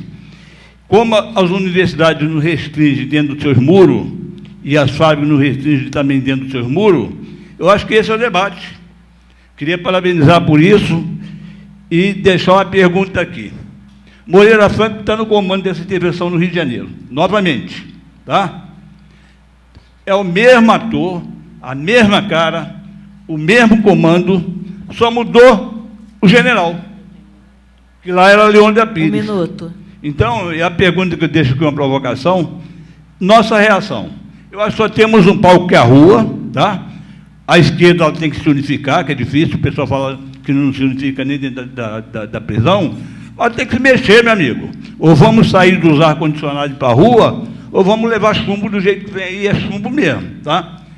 Não vou entrar no outros méritos aqui, se você olhar a plateia aqui, eu sou negro, você vai ver aqui o número de negros que tem nessa plenária. Conclui, é o reflexo nosso na sociedade. E quem vai ser atacado. Luiz, por favor. E logo depois do Luiz... Luiz... isso que... Companheiro espanhol. Luiz, companheiro espanhol, para os antigos, professor da UF hoje. Bom dia. Também é um prazer estar de volta aqui. Como Lenin, a minha socialização política foi nessa universidade. Eu fui diretor do Centro Acadêmico de Matemática e do DCE da UFRJ e atualmente sou professor da UF e candidato à direção do Sindicato dos Professores da ADUF. Eu queria juntar 2 questões que estão sendo vivenciadas no Rio de Janeiro, uma há mais tempo, que é a questão da UERJ, e que a gente vê como um laboratório em relação às universidades, e a questão da intervenção militar, que também pode ser vista como um laboratório. E queria perguntar para a mesa como vê essa articulação entre a questão da universidade e a questão da intervenção militar. E como a gente pode, a partir dessa articulação, pensar também outro tipo de resposta. Uma primeira resposta, obviamente, é essa luta na rua que tem que ser dada no enfrentamento, mas de que forma que a gente pode, além dos diagnósticos que foram colocados, pensar alternativas e como que a universidade pode ser um dos espaços, não digo o espaço, mas um dos espaços na elaboração de alternativas concretas, seja para a área de educação, ciência e tecnologia, seja para a área de segurança, seja para a área de saúde, em diversos outros espaços. Então, como vocês veem essa possibilidade de articulação entre formas de resistência e formas de elaboração de alternativas, que fica explicitado por esse ataque singular que se dá sobre a educação, sobre a área da segurança e sobre tantos outros espaços no qual o Rio de Janeiro vem sendo um laboratório privilegiado de ataques desse governo golpista. Ana Maria e depois Neuza. A gente está fazendo aqui de gênero, tá? Em compensação para garantir que homens e companheiras façam suas perguntas. Então, Ana Maria.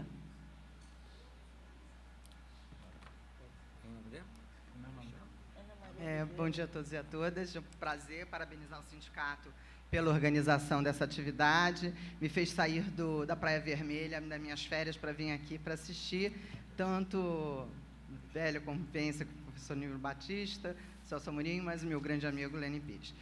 Eu queria fazer uma pergunta que diz respeito ao seguinte: eu tive a experiência de ficar cedida aos Correios no governo da presidenta Dilma, e foi com grande espanto, quando eu saí daqui da FRJ e fui para os Correios, identificar como as forças militares não só ocuparam os Correios a partir da criação da empresa em 69, como ainda estavam presentes, né? Setor de operações e toda a estrutura organizacional da empresa extremamente militarizada, inclusive na forma, isso que você chama atenção aí, da diferença de escalão e de tratamento entre os de cima e os de baixo, acontece exatamente. São 120 mil empregados, dos quais a grande maioria carteiros eram os considerados os de menor escalão, onde a população negra é mais presente, e na superior, isto. Voltei logo depois do golpe para cá recebi uma chamada para fazer uma assessoria, da qual depois eu declinei, mas, num primeiro momento, eu fui às reuniões envolvendo o Ministério da Justiça, já no governo golpista. E aí, essa minha questão, que você colocou, Lênio, que é a questão do controle das informações. A assessoria que me queriam, a consultoria, se diz respeito à não existência de um sistema organizacional, um sistema organizado de informação, que é o que eu trabalho, dos dados dos presídios. E isso era uma pressão da Carmen Lúcia, com a política dela, da questão dos prazos dos que estão presos, e exatamente porque a maioria dos presídios são de governos estaduais, e as estatísticas que você tem não tem dados de São Paulo e Rio, não dá. E o que se tinha eram planilhas de Excel, de uma coisa completamente fora da realidade. Então, assim, esta questão, são dois temas importantes, que é a completa falta de organização das informações reais sobre o que é o sistema penitenciário, do que é, de fato, a violência, a sua origem, porque sem a informação você não elabora política concreta e fácil. E a outra, a forma de gestão disso. E como é que os militares entram numa polícia corrupta, como é a do Rio de Janeiro? Como isso se reverte? Neuza. E depois da Neuza, o último desse primeiro bloco, Brizola Neto. Pula Neuza. Brizola Neto, por favor. Bom dia a todas e a todos. Parabenizar o Sintoferj por essa iniciativa e principalmente pela seleção dos debatedores. Eu tenho certeza que a gente não poderia estar formando uma mesa mais qualificada.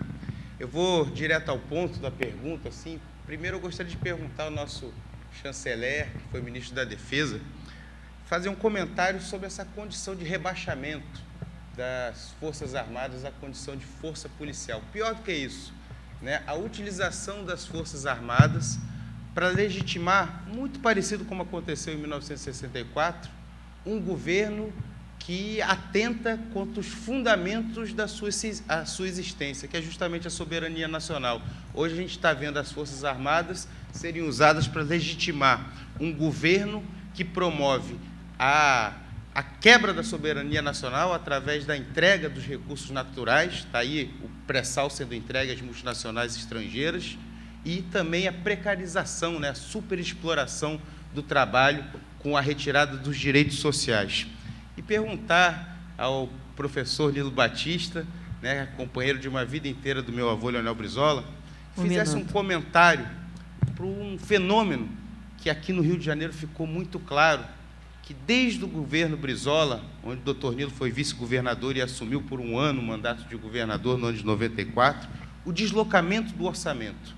Porque aqui, no ano de 93, você teve um governo que teve a ousadia de aplicar, 93 e 94, acredito também que seguiu os mesmos patamares de investimento, quase metade do orçamento na educação, eram 48,6, se eu não me engano, dos recursos, a ousadia de fazer isso, de aplicar na educação, e hoje a gente viveu o descalabro de, no ano de 2017, ver no orçamento do Estado do Rio de Janeiro que a secretaria, dita Secretaria de Segurança Pública, absorve quase a metade do orçamento do Estado e a soma do orçamento da Secretaria de Saúde e Educação se equivale ao orçamento da Secretaria de Segurança Pública. Eu acho que isso é um fenômeno, né, que já foi denunciado por vários autores, autores internacionais, inclusive, que mostra justamente o que é a prática neoliberal, né, o desmonte da rede de proteção social para a repressão,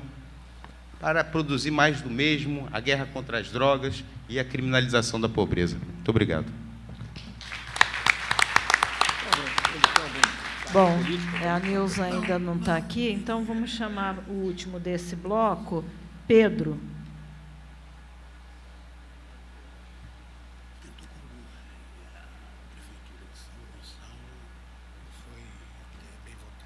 Bom dia, meu nome é Pedro, eu sou jornalista e trabalhador dessa universidade e associado a esse sindicato. Antes da pergunta, eu gostaria de fazer uma observação, que todos os veículos de comunicação do Rio de Janeiro estão apoiando a intervenção, sem exceção. Então, será que daqui a 30 anos nós teremos uma avalanche de meia-culpas, como nós tivemos recentemente, quando os veículos de comunicação se disseram arrependidos de terem apoiado o golpe de 64? Essa é uma reflexão que eu deixo, já que a gente está falando de... Os palestrantes falaram sobre comunicação, sobre a cobertura da imprensa, né? A minha pergunta é a seguinte: no decreto de 16 de fevereiro, em que se determina a intervenção federal no Rio de Janeiro, ele carece de dados estatísticos que justifiquem essa intervenção. A expressão utilizada é o agravamento da situação de segurança pública no Estado do Rio de Janeiro, e não utiliza nenhum dado estatístico. E se a gente for observar no Atlas da Violência, produzido pelo IPEA e pelo Fórum Brasileiro de Segurança Pública, com dados de 2015, o Rio de Janeiro aparece no 18º lugar na relação de homicídios por 100 mil habitantes, com 30 homicídios por 100 mil habitantes, nesse ranking que é liderado pelo Sergipe, se não me engano, com 58 homicídios por 100 mil habitantes. Um outro dado é o seguinte: o Exército, que vai ser responsável pelo policiamento ostensivo, ele é o responsável constitucional pela fiscalização das fronteiras por onde entram as armas e as drogas utilizadas pelos grupos armados no Rio de Janeiro, e que se diz querer combater. A pergunta que eu deixo para a mesa é o seguinte: não será possível, a partir desses dados, nós fazermos uma contestação jurídica dessa intervenção? Obrigado. Bom, bem em cima. Bom, o que a gente vai fazer agora? Olha só, tem 16 inscritos, tá? Foram 5. O que a gente vai tentar fazer depois ser mais rápido possível, mas já entendendo que tem algumas limitações dos palestrantes, tá bom? Então, agora eu vou passar 10 minutos para cada um, tá bom? Para responder esses primeiros... Menos 5, então, para cada um, que aí a gente abre para mais 5, e aí... Não vai dar tempo, tem que ser meio-dia. Então, 5 minutos para cada um, a gente abre no máximo, vendo aqui, eu vou acertar aqui o tempo, para que a gente garanta o máximo possível, já que os palestrantes também têm horário, tá? Então, eu vou passar agora para o Lene, né? Começar desse lado, e 5 minutos, tá, Lene? Tá bom. Olha só, vou começar pelo Luiz. Sem dúvida, a universidade pública, ela nessa conjuntura se reveste de uma importância muito grande e faz lembrar muito a década de 80. Nesse cenário todo do golpe, desde o golpe de 2016, começar por aqui, qualificar o que aconteceu, o golpe de 2016, como as disciplinas que estão sendo oferecidas na Unicamp, na Bahia, agora também aqui no Rio de Janeiro estão falando, né? A gente tem momentos que a gente pensa assim: pô, eu já vi isso aqui na década de 90, já vi isso aqui na década de 80, né? Tem uma coisa assim, tem um déjà vu. Agora, tem uma coisa que é própria desse momento, que é o ataque às instituições universitárias a formação de um pensamento crítico, né? Porque os ataques materiais, eles sempre existiram. Os ataques, né, ao funcionamento da universidade, né, a possibilidade de ter recurso para ampliar, né, o oferecimento de ensino superior, ataque à capacidade de pesquisa. Agora, a gente percebe que há um crescimento à liberdade de cátedra, ao pensamento social, que seja, de certa forma, revelador e questionador dessa desigualdade social e jurídica que eu fiz referência, e há, por assim dizer, uma espécie de financiamento de grupos clandestinos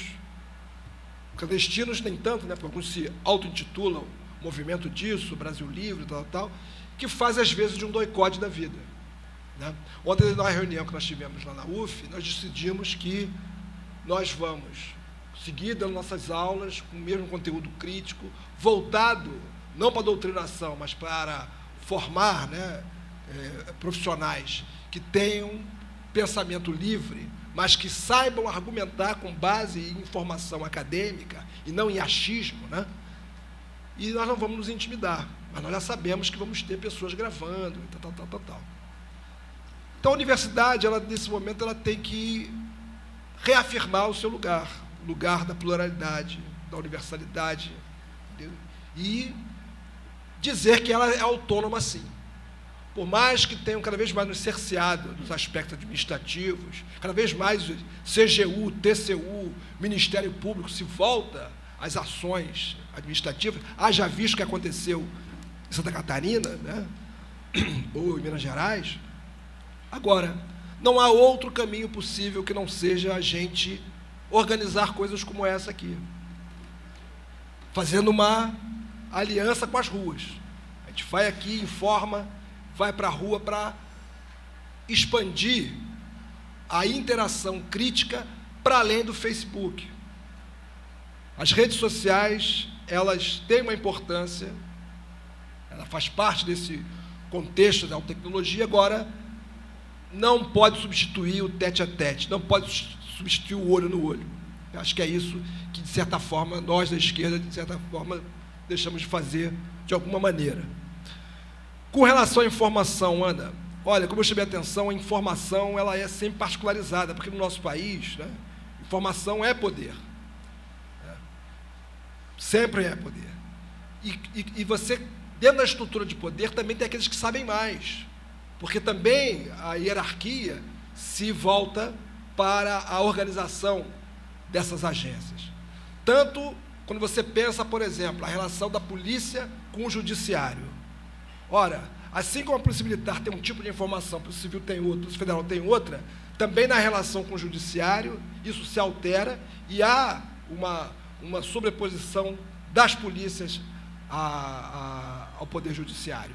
E o Poder Judiciário, por sua vez, também se organiza de forma hierarquizada, de tal maneira, eu tive um aluno, o direito constitucional, que foi me orientando, que era um juiz, e ele dizia o seguinte: eu estou vendo que tem aqui um problema, que os juízes estão sendo pressionados pelo discurso econômico.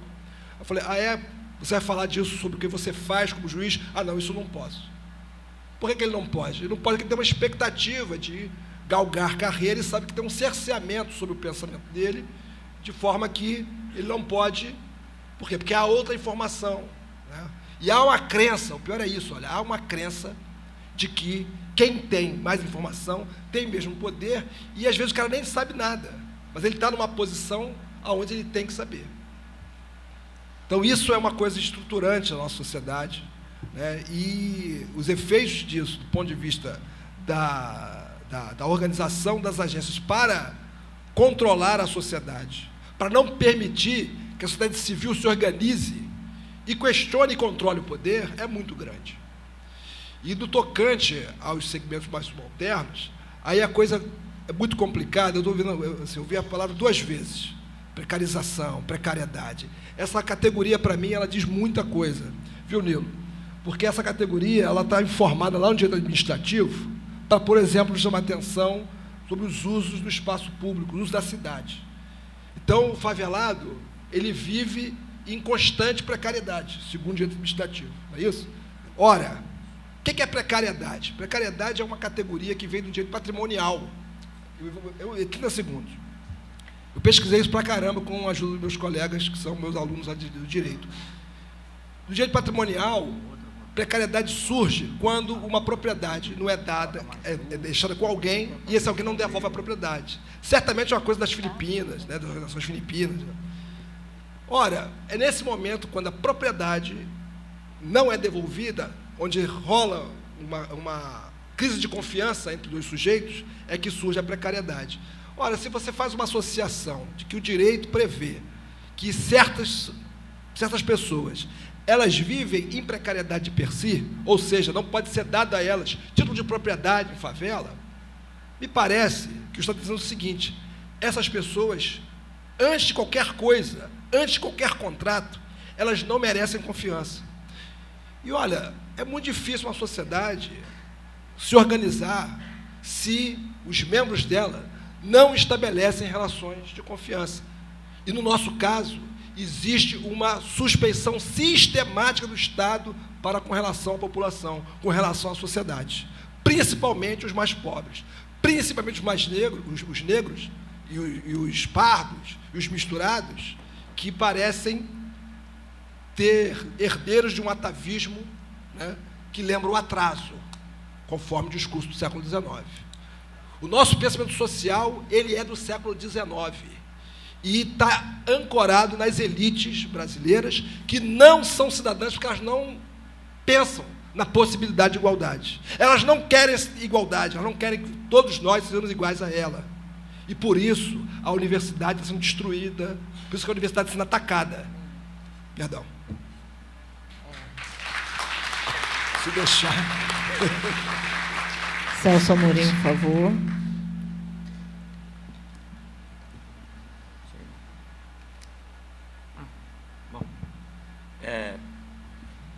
Bom, eu acho que o Lênin já falou muitas coisas que eu pretendia falar. Vou tentar falar de um modo rápido, porque sou muito vou detalhar sobre cada uma. Desculpa, César, desculpa, passei do tempo. Não, mas é muito bom. Você falou, está falado.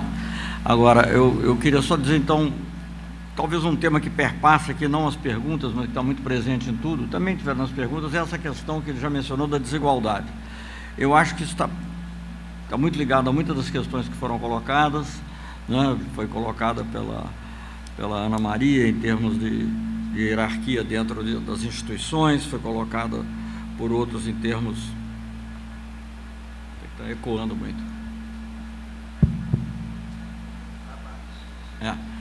Não sei. Está muito perto, talvez. Não, acho que estou muito perto dos microfones, não sei. Bom, enfim, e aí, então eu queria dizer que esse é o problema central da sociedade brasileira. Eu acho que, inclusive, em relação ao que a gente discute muito hoje em dia, que é o problema da corrupção, que a mídia discute, a desigualdade não é fruto da corrupção, a corrupção é que é fruto da desigualdade. Quer dizer, nós temos que trabalhar. Eu acho que se fosse escolher um problema central da sociedade brasileira, é esse problema da desigualdade. A desigualdade se expressa em termos de classe, em termos de raça, em termos de gênero. Mas, mais especificamente, falando da relação de raça e classe, e até a experiência de ir a uma universidade, dar uma aula, isso demonstra que houve progressos indiscutíveis durante os governos Lula e Dilma, e isso não é, digamos assim, totalmente indiferente a questões como a da UERJ e outras questões das universidades brasileiras. Eu queria dizer uma coisinha que eu acho que é importante, que muitas vezes eu acho que escapa, porque eu mesmo, quando jovem, achava, com grande ênfase no problema de classe, né, achava que quando resolvesse o problema de classe, ia resolver o problema de raça. Eu acho que hoje em dia que é o contrário. Quando você resolver o problema da raça, você vai resolver o problema de classe. Esse é o problema central da sociedade brasileira, e ele está presente nas universidades, está presente nas prisões, está presente em qualquer setor da sociedade brasileira em que a gente vá. E eu acho isso uma coisa importantíssima, os governantes têm que ter consciência plena disso. Eu vou só dar um exemplo. Uma vez eu estava numa fundação progressista, todo mundo de esquerda, todo mundo legal, e aí fizeram uma pergunta sobre o racismo nas Forças Armadas, que é uma outra questão, eu poderia responder, mas não é o caso aqui, e aí eu falei, tá bem, mas eu dei lá alguma explicação, falei, mas eu acho que isso é um problema mais profundo, é um problema da sociedade brasileira. Aí as pessoas se olharam em volta, havia umas 30 pessoas, havia um negro, um. Os 29 outros eram brancos, a maioria não vou dizer nem que a maioria fossem homens, tinha muitas mulheres também, mas todos brancos. Então, é um problema que se reproduz, e hoje em dia, quer dizer, é gritante, é terrível, porque nessa ação, que é uma ação com as imagens, que são imagens que lembram imagens de guerra, como eu disse aqui no começo, você está vendo essa opressão de classe e de raça sendo graficamente demonstrada. Eu não vou falar de muita coisa aqui, porque muito foi falado e eu acho que seria difícil tratar ponto por ponto. Mas, com relação à questão do Brizola Neto, eu queria só dizer, porque, de certa maneira, eu tratei um pouco disso no início, né? Eu acho que não só não é a função das Forças Armadas fazer essa polícia, mas os riscos que existem nisso, de você militarizar a segurança num ano eleitoral, são gravíssimos. Eu já falei isso no início, mas estou repetindo, porque eu acho que quando se fala vai ter eleição, não vai ter eleição, se não vai ter eleição, como? E aí está ligado ao problema da mobilização. Quem é que vai dizer, quem é que vai defender a tese? Eu devo dizer o seguinte, pelo que eu conheço dos militares, pode ser que algum militar ou alguns militares tenham tido participação na concepção dessa intervenção. Aliás, parece bastante óbvio pela maneira como foram feitas as entrevistas coletivas, etc. Mas não todos, né? E muitos se sentiram muito desconfortáveis e continuam se sentindo desconfortáveis, não só com o tipo de missão, né, quer dizer, que você é uma missão de polícia, mas também com a utilização política que pode ser feita, que será feita, que está sendo feita dessa ação militar. Isso é altamente preocupante, né? E ao mesmo tempo, digamos, em que os grandes, você mencionou, acho que você mesmo mencionou também a questão das fronteiras, ou se não fosse, alguém mencionou a questão das fronteiras e do policiamento em relação, isso não é só o Exército, a Polícia Federal que tem que fazer mais imediatamente a questão de drogas, etc. Mas o Exército sim tem competência também para tratar das fronteiras, e a Marinha, as Forças Armadas em geral têm competência. Agora, também os projetos estão atrasados. O submarino nuclear, que é tão importante, está com um projeto muito atrasado. Os aviões, com essas ameaças agora da Boeing comprar a Embraer, obviamente isso também deve colocar dificuldades, colocar dúvidas nos nossos parceiros suecos.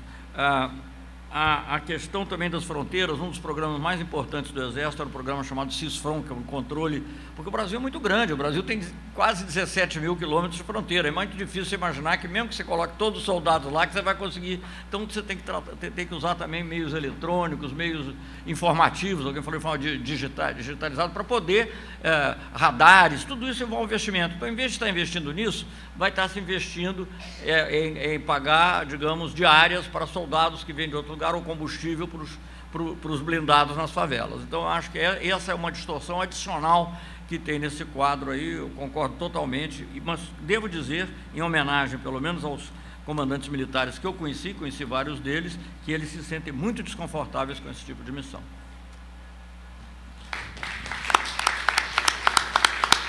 Nilo Batista, por favor. Para mim, mais rapidamente, ainda não sobrou nada, né? Como uma laranja completamente chupada, mas rapidamente. Sobre a universidade, quer dizer, há um projeto, não um projeto, tem um documento do Banco Mundial que propõe a privatização das universidades públicas. O capital cresceu o olho, do mesmo jeito, cresceu para a água, né? Isso é mais visível, né? Quando eu vi a Globo interessada em água e tal, eu falei, epa, mas agora estão interessados, o capital está interessado na universidade, em ganhar com a universidade, e para isso tem que acabar com a universidade pública. Sobre o decreto, tem uns constitucionalistas que estão estudando, eu não sou constitucionalista, e o Estado Previdenciário produziu tanto direito que hoje em dia você não tem mais um clínico geral. O último que eu conheci foi o professor Eleazar Rosa. Definitivamente cada macaco no seu galho em direito. Se alguém disser que é um clínico geral em direito, distância dele. Então, estão examinando, porque parece que o Conselho da República tinha que ser consultado, parece, entendeu? Tinha que ser ouvido antes. Parece que a forma correta é dizer, o presidente da República fica ouvido o Conselho da República e tal, mas isso eu não, digamos, não tenho essa intimidade. Sobre a questão do orçamento, que o Carlito levantou, cadê ele?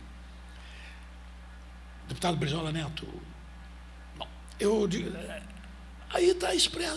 Aí eu me apego à visão do Loïc Wacquin, né, que foi o discípulo querido do Bourdieu. Ali é a transformação do Estado previdenciário no Estado punitivo. O dinheiro que ia para as redes sociais de assistência, de amparo, vai hoje para a polícia. Entendeu? Então, exprime apenas um Estado gerido com a lógica do neoliberalismo. Só isso. Todo Estado neoliberal vai ser assim. O importante é isso que é chamado de segurança. Ou seja, o importante é garantir, né, a propriedade. E finalmente, sobre drogas, também é lastimável, porque no mundo todo mundo já percebeu. O fracasso já tem 20 anos que se fala de fracasso. Tá? Ou mais, né? Fracasso da política de drogas tem um quarto de século, que já é assim um diagnóstico, tá, no mundo todo. Mas as utilidades secundárias, tá, os poderes que a legislação sobre drogas dá para as corporações policiais é que mantém isso. É como a Inquisição. A ideia de coisas ilícitas permite um raio de intervenção sobre a liberdade individual inconcebível para um liberalão assim clássico, inconcebível. Porque se isso aqui é uma coisa ilícita, a polícia vai entrar na minha casa porque está autorizado, porque a simples posse disso aqui é uma coisa ilícita. A Inquisição usava a visitação do Grão-Pará, encontrou 3 pinhões na casa do infeliz lá, aquilo. Então, coisas ilícitas. E todo mundo, nos Estados Unidos, já tem uma dúzia de estados que já liberaram o uso recreativo. Sabe como? Porque as funções terapêuticas da maconha são conhecidas há muito tempo. Eu tenho um relatório do cirurgião-chefe norte-americano de quase 50 anos atrás, em que ele já apontava e tal. Então, por exemplo, uma utilidade terapêutica, a contenção de convulsões, né, crises convulsivas a propriedades. Nós estamos comprando da Inglaterra e vendendo. É incrível, o Brasil está comprando maconha, vocês acreditam nisso? E pagando caríssimo. Então, nos Estados Unidos já tem estados, Colorado, Califórnia, vários outros, Vermont, que já adotam o uso recreativo. Daqui a 15, 20 anos, vai estar na Bolsa de Commodities em Chicago. E nós vamos estar pagando royalties por maconha. Nós resolveríamos o problema da dívida externa, mas a burrice, entendeu? O atraso, a falta de vida é tão enorme, né, que, infelizmente, vamos continuar nessa idiotice pelos sinais que estão vindo. Muito obrigado.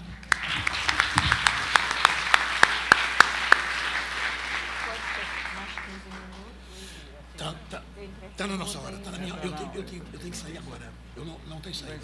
Desculpe. Gente, infelizmente, os debatedores estão em cima da hora. Pode ser, então, mais uma e vocês encerram? Eu não posso. Eu tenho que sair agora. Meio-dia, desculpe. Eu peço desculpas públicas. Eu tenho que sair daqui ao meio-dia. Eu posso sair? Eu também vou ter que sair daqui a pouquinho. Eu tenho mais uma pergunta. Pode ser. Eu peço licença. Tá bom, a gente agradece ao ex-governador, ao governador Nilo Batista. Muito obrigada. Esperamos mesmo que o senhor possa estar presente outras vezes aqui com a gente. Vamos fazer o seguinte, a gente faz só... mas, bom, as pessoas estão se retirando, é claro. Então, o que a gente pode fazer é encerrar, né? Já.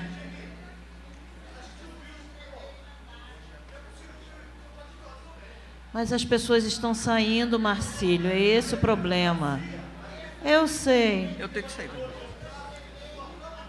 Que contraditório. Deixa eu só explicar uma coisa. Na realidade, é o velório de uma grande figura brasileira, um lutador pela liberdade, pela sociedade mais justa. Dá 2 perguntas aí, pronto. Então tá, mais 2 perguntas pela ordem aqui. Nelson. A gente não escolhe a hora de morrer. Nelson Souza Silva, por favor. Nelson Souza Silva, por favor. E depois do Nelson Baiano. Isso. Gente, 2 minutos, por favor. E... Olha só, me desculpe aqui, olha só, eu não sou mais líder sindical, mas quero dizer uma coisa, olha só. Contraditório no tema da intervenção federal, só quando a Rede Globo me der espaço, Celso Amorim, para a gente fazer o nosso contraditório. Porque aqui ela não vai fazer. Aqui não tem contraditório por parte de intervenção federal, não. Aqui a posição é dos trabalhadores. Aqui a posição tem que ser de quem defende a democracia.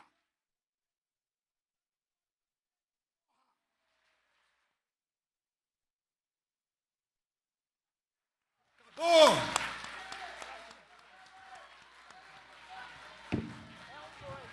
Não tem contraditório com a direita dos nossos trabalhadores. Acabou.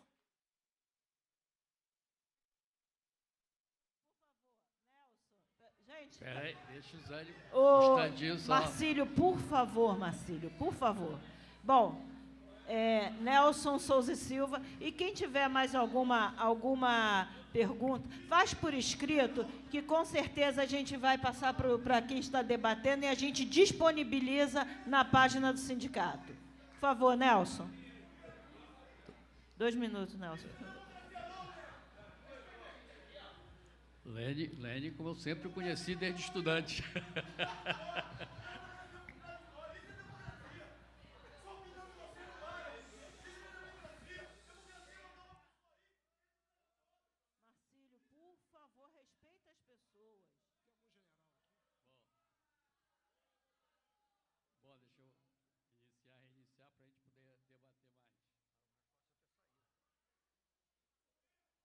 Satisfeito de estar aqui presente nessa mesa que foi brilhante na exposição, né?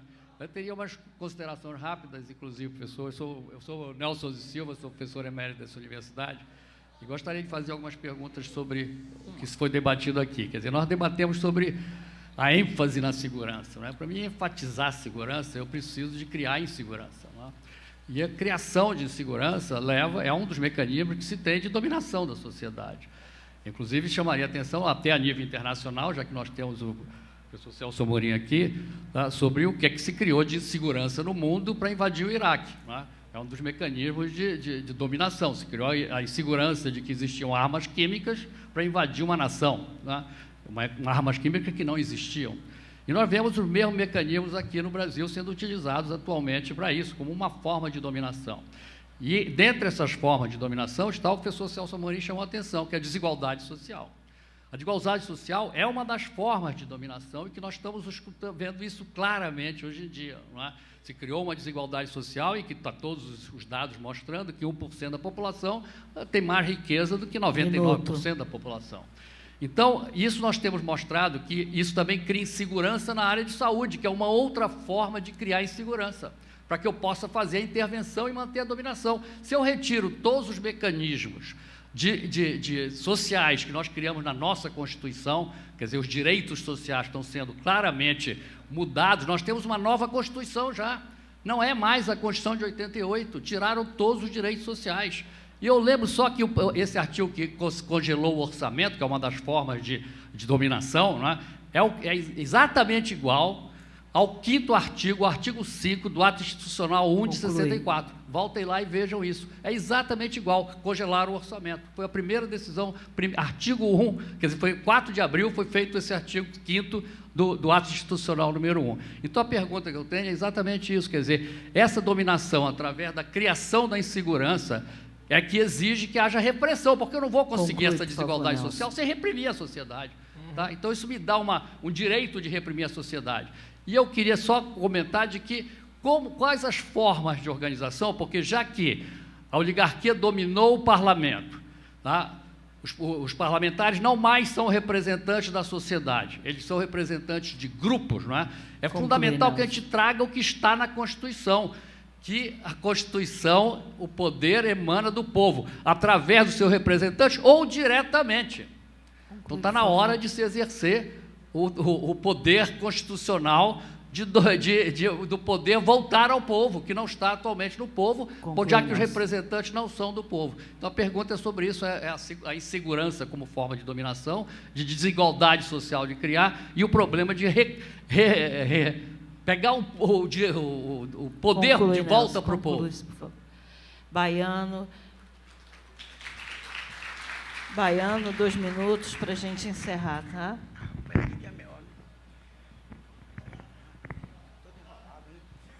Bom dia a todos e a todas.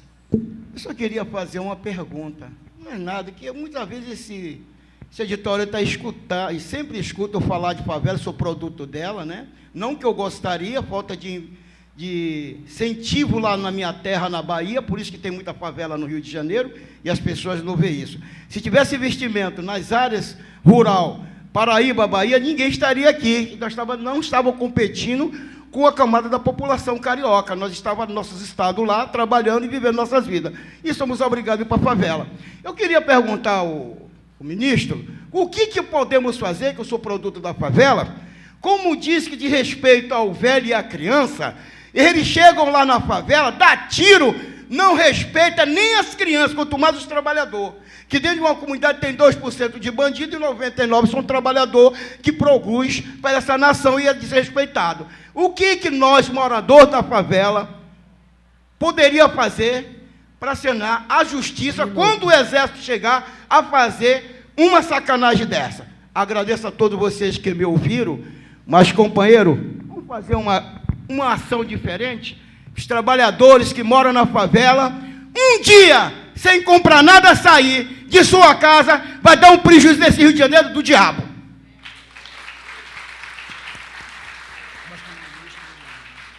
Celso Amorim, por favor.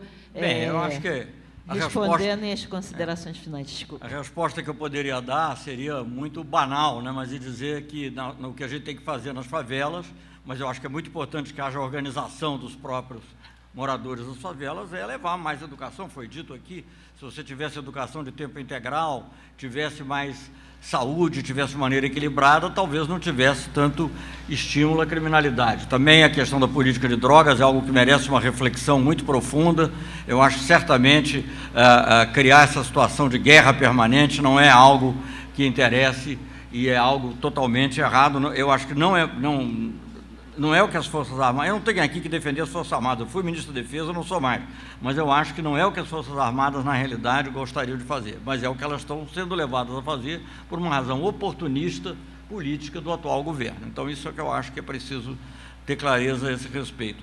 Bom, a outra questão, eu não sei, foi mais uma análise do que uma questão. Eu estou de acordo com a análise que foi feita, com a desigualdade está na raiz desses problemas, e eu só apenas acrescentaria isso, a ideia de que não é só uma dominação nacional, mas uma dominação internacional.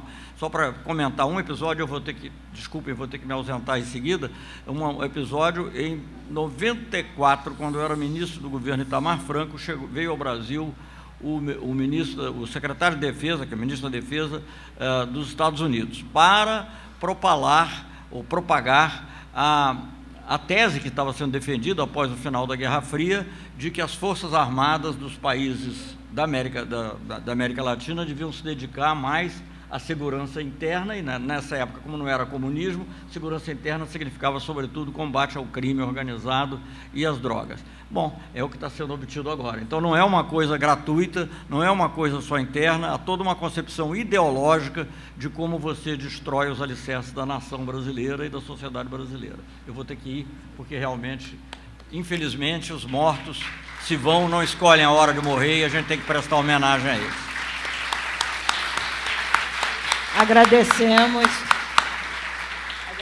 Agradecemos ao ex-ministro Celso Amorim e embaixador. Muito obrigado pela presença aqui e será muito bem-vindo em outras oportunidades à nossa casa, viu? Bom, pessoal, eu vou fazer minha consideração final, e é realmente um prazer muito grande ter participado desse debate com o professor Nilo Batista, com o chanceler Celso Amorim. Eu quero dar a minha consideração final, enfim, fazer uma consideração sobre a pergunta que o Pedro fez. O Pedro perguntou se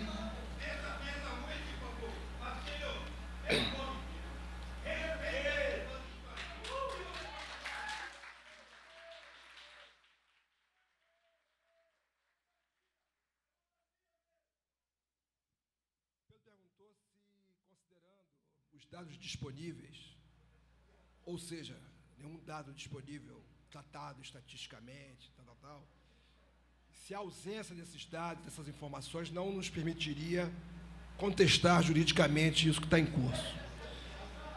Olha só, vamos pensar o que tem sido essa juristocracia que se abateu sobre o país e de que maneira o Poder Judiciário vem se comportando diante do vilipêndio da política do país.